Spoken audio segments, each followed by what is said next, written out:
स्वागत है आपका कामधेनु पाठशाला में। मेरा नाम प्रगति है और आज हम एनसीईआरटी का चैप्टर नंबर 1 शुरू करने वाले हैं क्लास 11th का, जिसका नाम है कॉन्स्टिट्यूशन व्हाई एंड हाउ। ठीक है, तो स्टार्ट करते हैं। सबसे पहले पढ़ेंगे what is a constitution and its function, मतलब इसके कॉन्स्टिट्यूशन होता क्या है और इसके क्या फंक्शन होते हैं। ठीक है, कॉन्स्टिट्यूशन क्या होता है? एक रिटन सेट होता है जो कि लिखा हुआ है। उसके अंदर लिखा क्या है? हमारे लॉज एंड फंडामेंटल प्रिंसिपल्स। ठीक है, ये उनका एक सेट है। और किसके लिए लिखा जाता है? क्यों लिखा जाता है? क्योंकि relationship between the people and a government, government के और पीपल के बीच में एक जो रिलेशनशिप है उसको सही ढंग से चलाया जा सके, इसलिए कॉन्स्टिट्यूशन बनाया गया है। और कॉन्स्टिट्यूशन के अंदर क्या क्या है? Written set of law and a fundamental principles. ठीक है, उसके बाद हम आते हैं ये किस फॉर्म में है।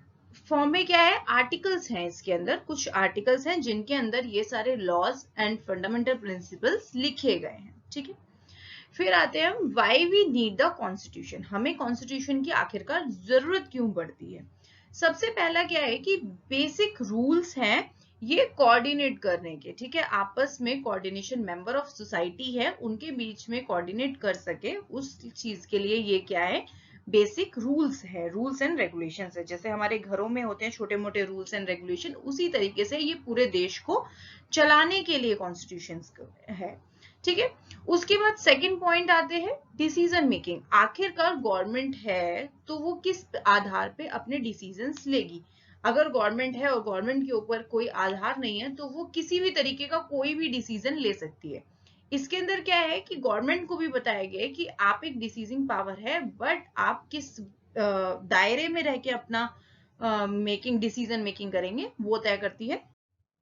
उसके बाद क्या है? लिमिटेशन ऑफ गवर्नमेंट, गवर्नमेंट को लिमिट करती है कि आप किसी भी आधार पर कोई भी डिसीजन नहीं ले सकते हैं और किसी भी सिटीजन के राइट को, किसी भी तरीके के राइट को आप नकार नहीं सकते हैं। ठीक है, उसके बाद फोर्थ क्या है कि गवर्नमेंट इस कॉन्स्टिट्यूशन के आधार पर आपके सारे जितने भी हित हैं, आपके सोशली हित हैं, इकोनॉमिक्स के लिए है, रिलीजन के लिए है, किसी भी तरीके के आपके हित है, उनकी सुरक्षा गवर्नमेंट किस आधार पे करती है? कॉन्स्टिट्यूशन में जितने भी आर्टिकल लिखे गए हैं उन सब के आधार पे आपके सारे हितों की रक्षा किसका अधिकार है?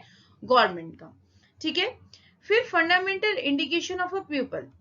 देखिए, अब आप एक भारतीय नागरिक हैं, ये कौन बताएगा? ये आपका कॉन्स्टिट्यूशन बताएगा। आपको कुछ चीजें, आपको जैसे हमें आधार प्रोवाइड किया गया है, हमें पैन कार्ड दिया गया है और पासपोर्ट दिया जाता है। फिर अगर कोई लोग गरीब हैं तो उन्हें बीपीएल कार्ड दिया जाता है। इस तरीके की जो कलेक्टिव एंटिटीज हैं, जितनी भी तरीके की एंटिटीज हैं, उसके थ्रू आपको बताया जाता है कि आप एक भारतीय नागरिक हैं।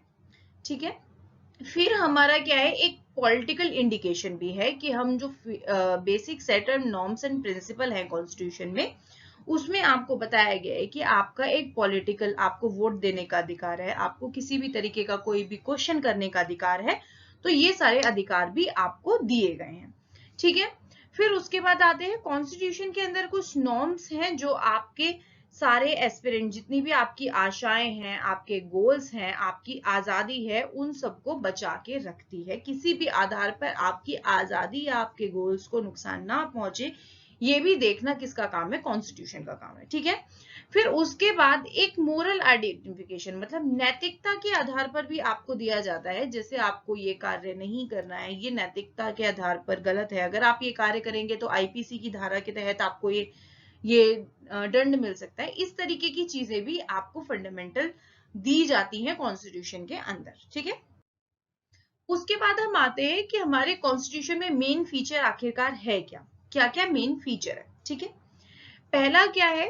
Rigid and flexible. ठीक है, पहली बात क्या है? हमारा जो कॉन्स्टिट्यूशन है वो कमजोर भी है, मतलब कठोर भी है, सॉरी, कठोर भी है और बहुत ज्यादा मुलायम भी है। जैसे अगर आपको किसी भी तरीके का कोई भी संशोधन करना हो तो आप उसके अंदर संशोधन कर सकते हैं, बट एक कठिन परीक्षा, एक कठिन रास्ते के थ्रू। ठीक है, ऐसे ही नहीं कि किसी ने कहा कि संशोधन करना है और कल उसने संशोधन कर दिया, ऐसा कुछ नहीं होता है। ठीक है, फिर उसके बाद हमारा कॉन्स्टिट्यूशन क्या है? सुप्रीम है, मतलब सबसे ऊपर हमारा कॉन्स्टिट्यूशन है, उससे ऊपर कोई नहीं है। जो कुछ कॉन्स्टिट्यूशन में लिखा है वो हमारे सारे इंस्टीट्यूशन, चाहे गवर्नमेंट हो, उससे जुड़ी हुई मिनिस्ट्रीज हो, या फिर कोई भी इंस्टीट्यूशन हो, और या फिर कोई सिटीजन ऑफ इंडिया हो, कोई भी पर्सन हो, बच्चा से लेके बड़े तक, आपको उसके अंदर जो कुछ लिखा है उस सबको आपको अपनाना होगा।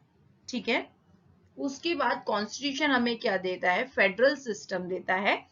ठीक है, संसदीय व्यवस्था देता है, बट एक अलग टाइप की संसदीय व्यवस्था देता है। ठीक है, जिसको हम आगे पढ़ेंगे। हमारे कॉन्स्टिट्यूशन में फेडरल सिस्टम, जो संसदीय व्यवस्था है, उसमें क्या क्या डिफरेंस है, क्या क्या है आखिरकार।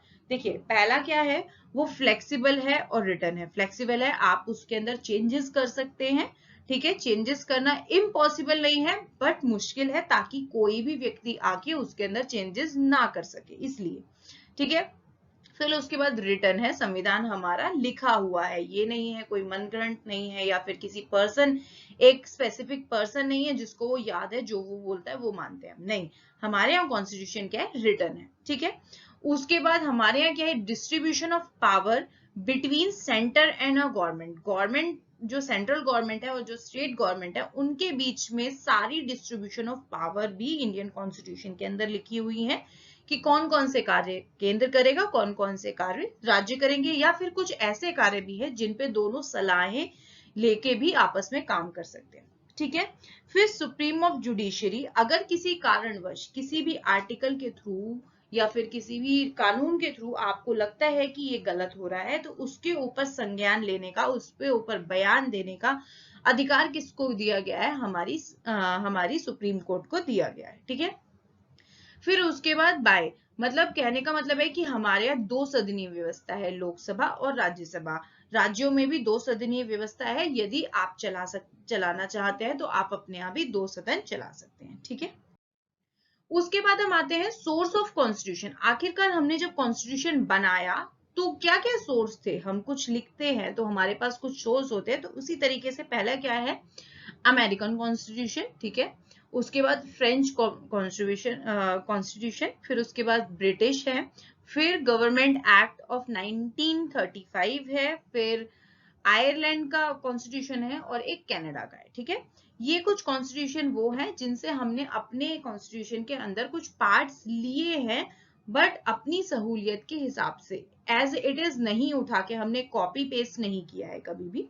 ठीक है, तो अमेरिकन से हमने क्या लिया है? फंडामेंटल राइट्स, हमारे जो मूल अधिकार हैं वो हमने यहाँ से लिए हैं।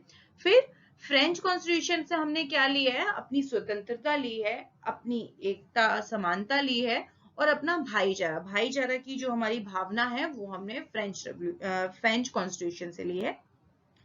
ब्रिटिश से हमने दो चीजें ली है, पार्लियामेंट्री सिस्टम ऑफ गवर्नमेंट, मतलब हमारा पार्लियामेंट कैसे चलेगा, उसके अंदर क्या क्या कार्य होंगे, अपनी सहूलियत के हिसाब से हमने उसमें चेंजेस किए, बट वो इन्फ्लुएंस बाय ब्रिटिश है। फिर उसके बाद first past the post system, ये क्या है? पहले आओ पहले पाओ, जो हमारा इलेक्शन होते हैं, जिसको जितने ज्यादा वोट मिलते हैं वही व्यक्ति हमारे इलेक्शंस में इलेक्ट होता है, तो first past the post system वो है, तो उसको हमने वहां से लिया है। उसके बाद आयरलैंड से हमने directive principle of state policies लिए हैं, जो हमारे स्टेट्स के लिए कार्य करने के जितने भी तरीके हैं वो हमने वहां से लिए हैं, directive principle of state policy. फिर उसके बाद कनाडा से हमने क्वाजी, मतलब ये जो दो फेडरल सिस्टम है, दो सदनीय व्यवस्था है, ये हमने कहाँ से ली है? अपनी कनाडा से ली है। ठीक है, एक बार और रिवाइज कर लेते हैं। फंडामेंटल राइट्स अमेरिका से, फिर समानता, स्वतंत्रता और भाईचारे की भावना हमने फ्रांस से ली है। ब्रिटिश से हमने दो चीजें ली हैं, पार्लियामेंट्री सिस्टम और first past the post system. फिर आयरलैंड से हमने क्या ली है? Directive principle of state policy. Canada से हमने द्विसदनीय व्यवस्था अपनी ली है। ठीक है, so thank you so much. आगे के चैप्टर नेक्स्ट क्लास में करेंगे। Bye bye.